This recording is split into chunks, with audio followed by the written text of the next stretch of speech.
Dadme un segundo que vamos a cablear al ponente.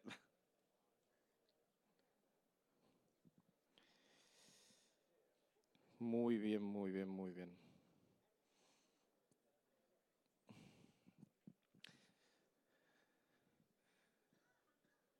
Next speaker came from Checkpoint. He's Dario Durando. Oh, sorry, Fortinet.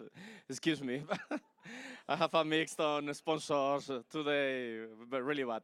Don't take this in count.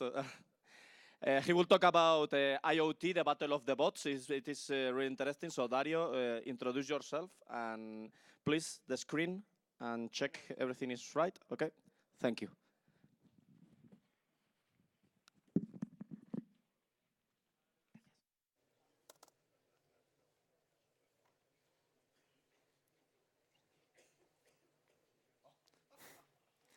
Yeah, it's all right.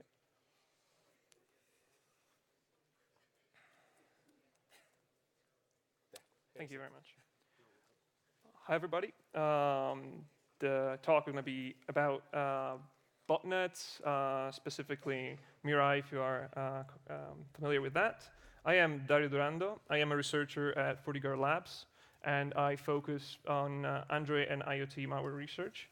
And so what we're going to talk about today is an overview of how Mirai botnet works, and then I'm going to go on about how the lab we set up works, and then a brief talk about the new variants that we discovered or that are the most interesting.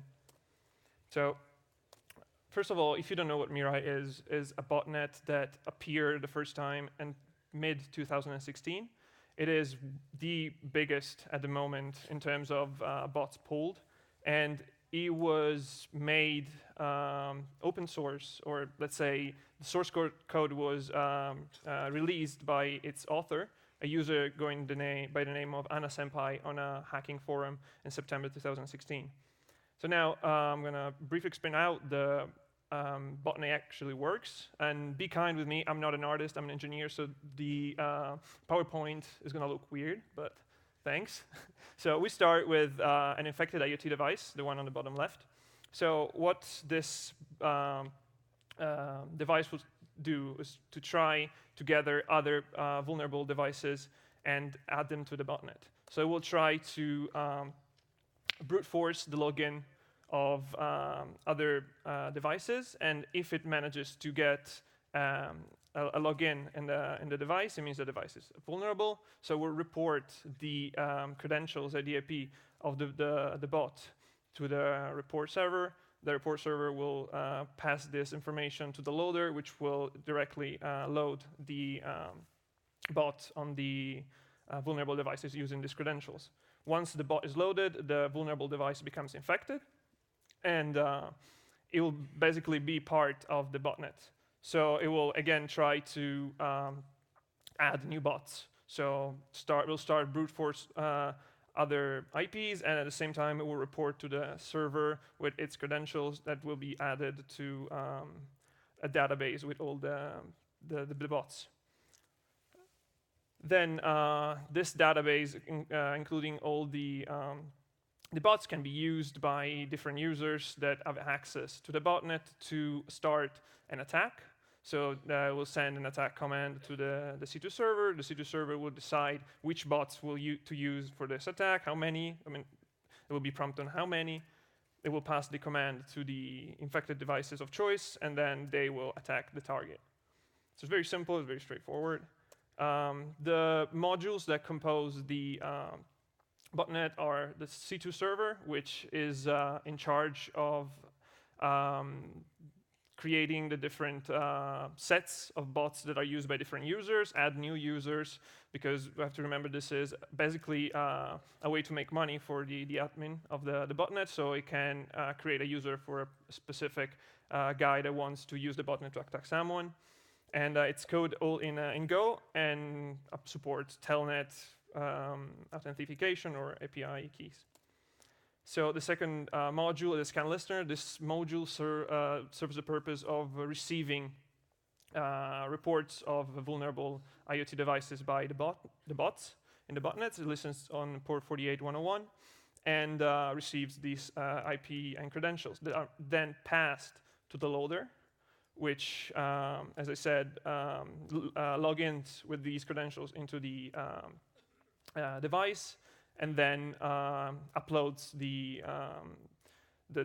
bot code using different methods. It could use wget, it could use FTP, or could even just straight up use echo and save it. The bot instead is coded in C, and it is cross-platform compatible. Here it says x86, ARM, MIPS, supports others, supports Super H, supports ARC recently. And it's made up of 3 major modules: the scanner module, the attack module, and the killer module. The scan module is in charge of finding new bots, new possible bots. So it will generate an IP, a random IP, and this IP is generated randomly, but tries to avoid the list that you can see on the right, on the top there.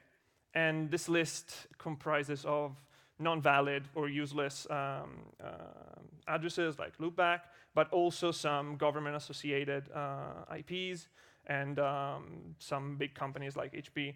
And this is the whole list, by the way. It's not that many, so it's kind of pointless in my opinion, but it's there. And then tries to use the credentials that are hard-coded in the bot to log in. These credentials range from like root, admin, to like the first one, XC3511. It's the default password for Xiaomi, which is a Chinese brand of Wi-Fi cameras, and VizXV is Dahua. So it's just known passwords that are hard-coded in these devices. The attack module contains all the different attacks. It's an implementation, can run UDP attacks, TCP attacks, HTTP, all the different kinds. And it's up to the user to decide which one to use. And then once that happens, the attack is perpetrated. The final module is the killer module. And this module is what kind of makes Mirai stand out among all the other bots, because it shows the aggressiveness of this bot. What it does, it tries to kill any process that is trying to use these 3 ports: the telnet port, the SSH port, and the HTTP port. So once the bot infects a device, it effectively does not give the opportunity to be infected again by some other bot using these ports. And also has a lot of hate for other bots. Here it tries to detect Qbot, tries to detect Zolard, which are other IT bots. And if it finds them using various techniques, it then kills the process and deletes them. So this said, we at FortiGuard decided to start a project to study what Mirai is doing and how it's evolving, because we've seen there's been a huge increase in the frequency of these kind of attacks recently. So we started the KAI project, that's for Kilo IoT Botnets. We started recently, a couple of months ago, and we wanted to try to identify as many different variants of Mirai and study them to see what's new. And once we identified these new variants, we tried to collect all the different C2 servers, the download URLs, to then blacklist them. Since we started, we collected roughly 4,000 different samples, and in these 4,000 samples, we were able to identify about 50 different variants. From these samples, we were able to find 400 different URLs. We blacklisted them, and then also identified 10 different, a bit more than 10 different exploits used in these new variants. To do that, we set up a honeypot. The honeypot is a low interaction honeypot in the sense that it doesn't really need much to communicate with the bots when they attack. So we just log the telnet commands that are run. We log the download URLs, and we download the samples. This is, again, pretty well drawn by me, but this is the structure that we have. We have a virtual machine running and a host machine that are running the two parts of the Honeypot, and the guest OS is running the agent that acts as a telnet service. Then we have the host machine that is running the backend to actually analyze and log everything. They are connected to a router within the test network that gets all the traffic routed from an external router that is getting the traffic from outside from the internet. So once we collected all these samples, we needed to find a way to identify and differentiate between the different kind of families. So the first thing that we identify as one of the flags is the configuration options. Configuration options is the table that has all the different values that are used by Mirai in its functioning. So this table is present throughout all the different variants, but it does suffer some changes going from one to the other. Obviously, the CCs change, but also sometimes we'll get new entries for new functions or new services that are offered by the new variant. Another important thing to give importance to is the table key. The table key is used by Mirai to obfuscate its strings. The way it does is pretty simple. It gets this 4 bytes, that beef here, and on the left it's the original. It XORs them together and obtains one value that will then be used to obfuscate the strings. This was done in the original and remained used throughout the first almost year with very minor variants. And then it was the first thing to be changed when new variants that were trying to do something more, something different.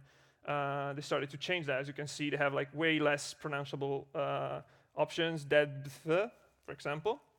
And this, as I said, was the first thing that was changed, and that was like a first indicator that someone was actually looking at the code and not just getting it and using it. So to solve this little problem, we created some IDA Python scripts. We have these are the two main commands that we use. The first one is the ID. So basically, it just gives us the key that is used to XOR. It's a 1 byte, so there are not many options. So we just brute force it. It doesn't take that much. And the second one is str, which deobfuscates the strings and then prints them. The name of the different families is given by the last string that you can see here, bin busy box. In this specific case, this one was part of the Okiru family, and this string is used by the bot to check that it has actually obtained access. It will run this. Bin busy box just allows to run like Linux-like commands, and it will get, if it is logged in, it will get an error because Okiru is not an actual command, and then we'll check if this error has actually been received, and if it has, that means that the bot has, the telnet attack has actually happened.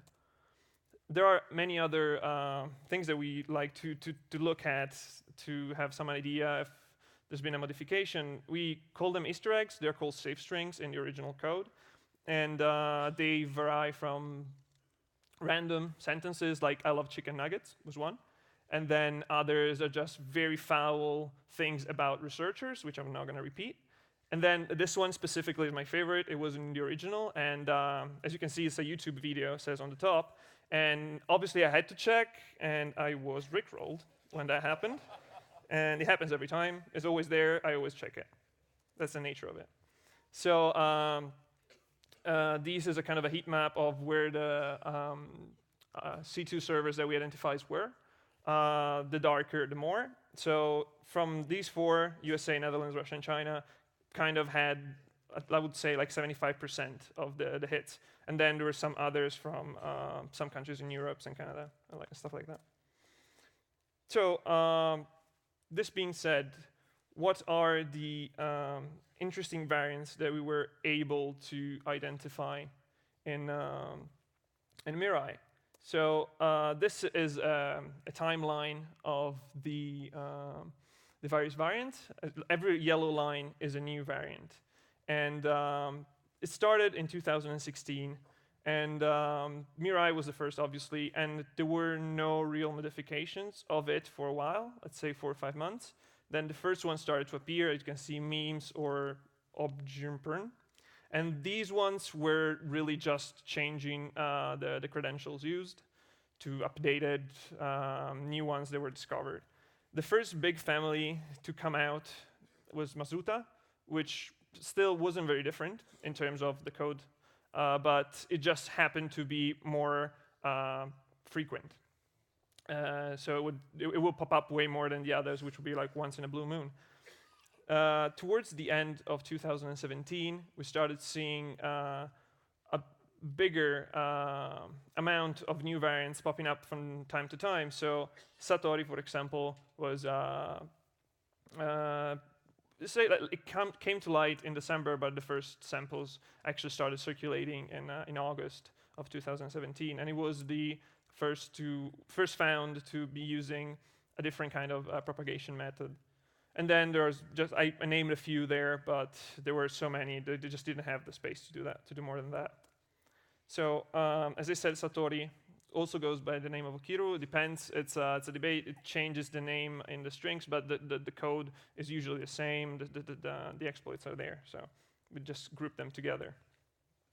It is believed to be coded by Nexus Zeta. Nexus Zeta, and that is due to some strings that are found in the sample and some claims that have been done by a user going by either Nexus or Zeta on different platforms, hacking forums and stuff like that. It is right now, as far as we know from our studies, the most popular mod of Mirai in terms of quantity. And it has the difference between Mirai and this one is the load mechanism and the propagation. The loader is actually embedded in the bot. It does not rely on an additional server side loader. And in fact, it uses exploits to spread, which is very different from Mirai, which, as I said, used brute force. And is also the first one that we encountered actually starting using packing software like UPX. The first version of Satori that was kind of interesting appeared in December, was detected in December 2017, and it included 2 exploits. Then in the month following that, in January, there have been 2 other exploits that have been found in Satori, and I don't have it in my slide because it's very new, but there was a new one last week that appeared. So these exploits, so this is a little part from the IDA of the first sample with the one with the 2 exploits. As you can see, the bifurcation will either scan port 52869 or 37215. And that depends on a randomly generated number. It doesn't really have anything to do with the scan itself. It's just 50-50. This is the first exploit. Is a 3-year-old exploit targeting Realtek devices. The actual exploit is relatively not important. It's just a way to get access, to get a shell, and then to download the bot. What is interesting, not with this specifically, but with the second one, is that it was a 0-day when it was discovered the first time in December. And this tells us that the developer behind this is committed in some way. It either able to create a 0-day or is able to get access to one. And this was the first kind of real commitment to these kind of things, because before it was just like copying and pasting the code, and this one is an actual modification. The third exploit is a different one. It doesn't actually increase the spreading of the variant, but targets Claymore. Claymore's the Ethereum mining software that runs on Windows, and basically the IoT device would try to scan for vulnerabilities on port 3333. I mean, scan for response, and then try the exploit. And if that succeeded, it would basically change the wallet destination of the mined Ethereum. And last time I checked was halfway through February, and I think this wallet, which is the only wallet that has been found. So there's not multiple people trying to do this, or they're not trying to change the wallet. It's always the same. It was about $5,000, something like that. So not much, but still, it's a way of making money out of Mirai in a different approach. This is the last exploit that I have here, and it's interesting because this one is not just like a copy and paste. It's a chain of exploits for Wi-Fi cams. So this chain would obtain the credentials first, and then we'll try to use these credentials to run the code to download the bot again. So it's again a spreading mechanism. The second family that I want to talk about is Mazuta. Mazuta is as I said, was the first real modification of Mirai. It was the first big family. And at the beginning, it was just a modification of the original code with some different XOR keys and different credentials. It has been popping up more lately in January, and it has started using exploits as well. It is also believed to be coded by Nexus-Zeta for the same reasons that I said before. It still has the same strings. It's been claimed by this guy on Twitter, for example. And it uses specifically SOAP exploits, mostly. They have two targeting D-Link routers, one targeting Zixel. And again, they would just get the access to the IoT device and then run the code to download the bot. The last variant that I want to talk about is called OMG.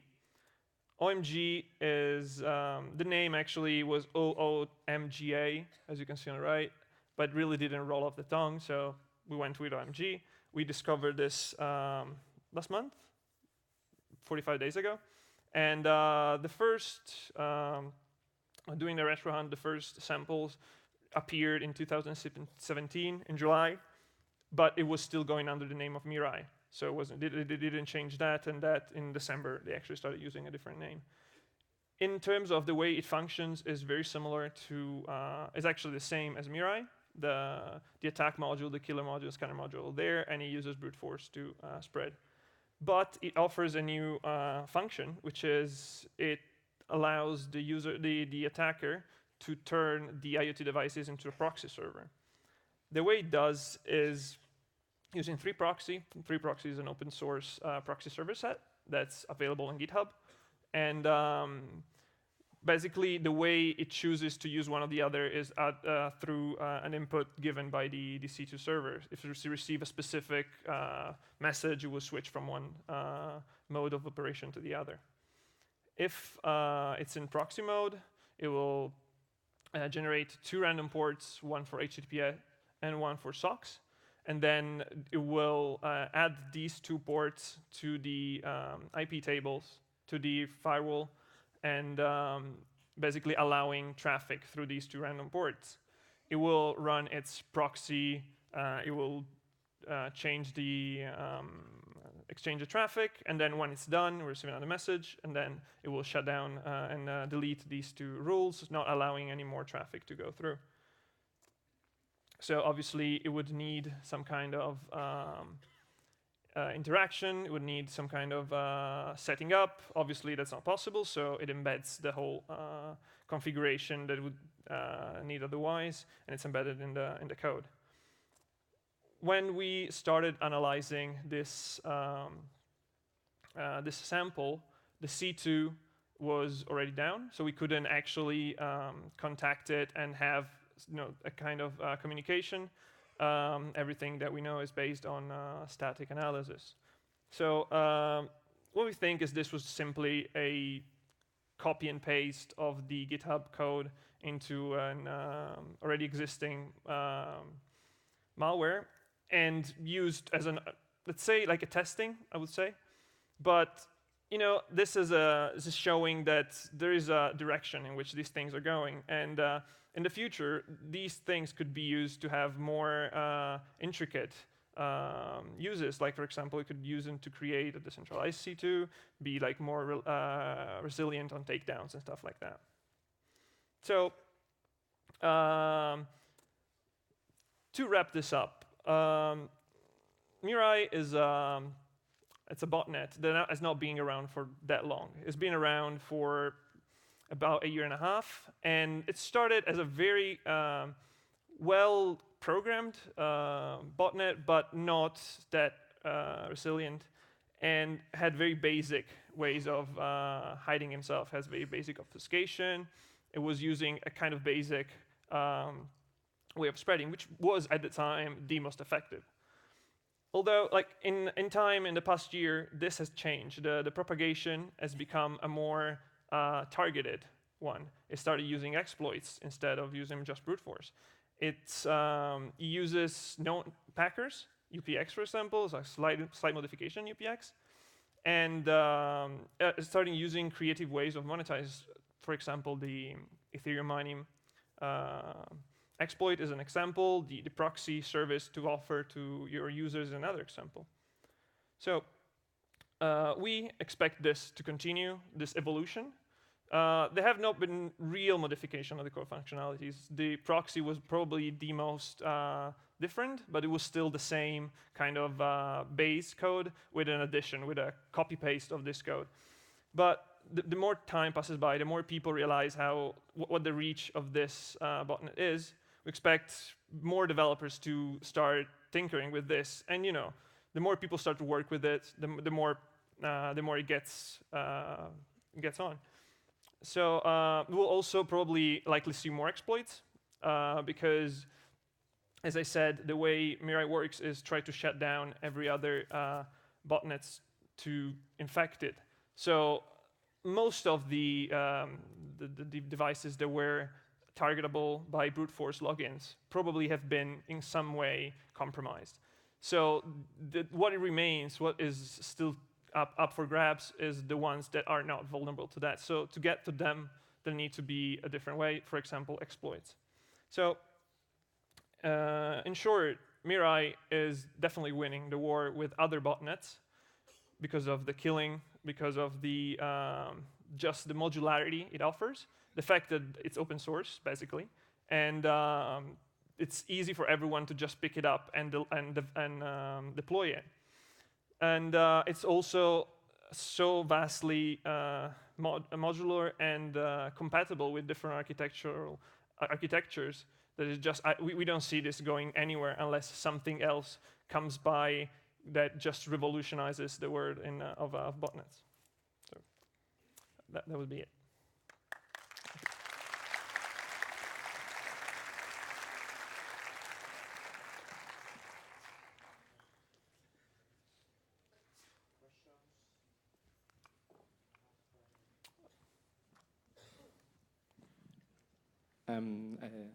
If there are none and you just want to later do that, these are the emails of me and my colleagues, and these are our Twitter handles. So you can just shoot us an email or tweet at us, and we'll be happy to answer.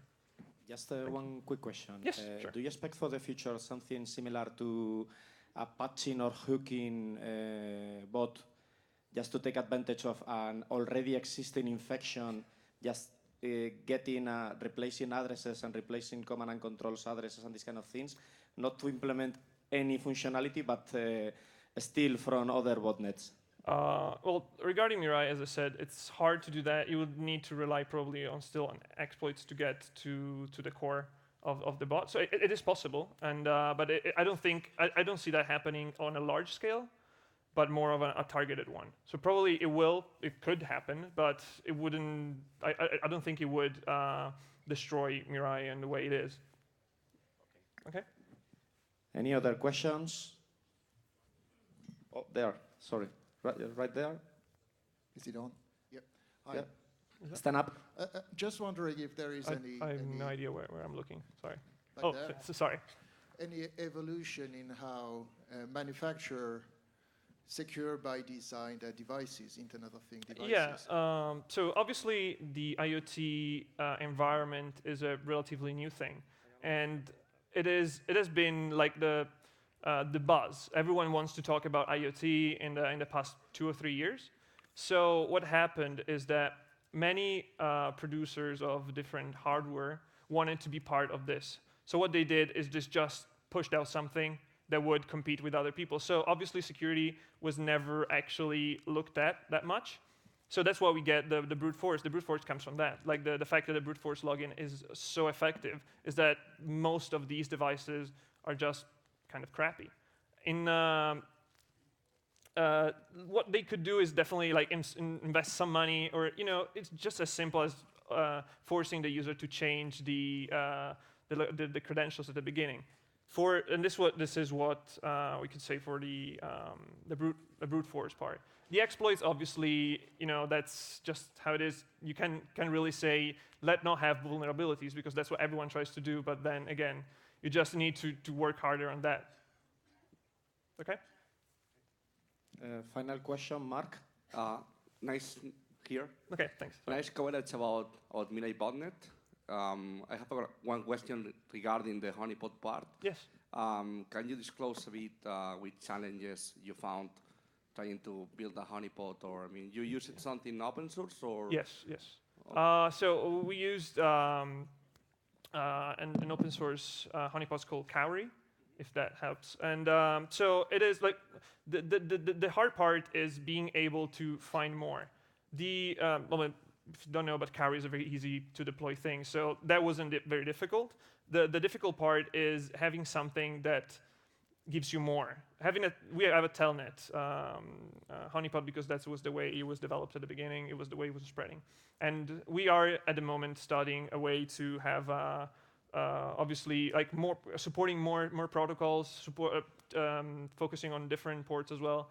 But that is the big question: is how can we get as much as we can and not just limit ourselves on telnet, for example? And that's a good question, because we don't really have an answer to that at the moment. But so yeah, like the big thing is to be able to be aware of all the exploits, for example, that run on different ports. But I don't know. I don't have an answer to that. We're working on that. We're trying to develop something nice on that. Thank you very much. All right. Okay, no more questions. Okay. Thank you so much, Dario.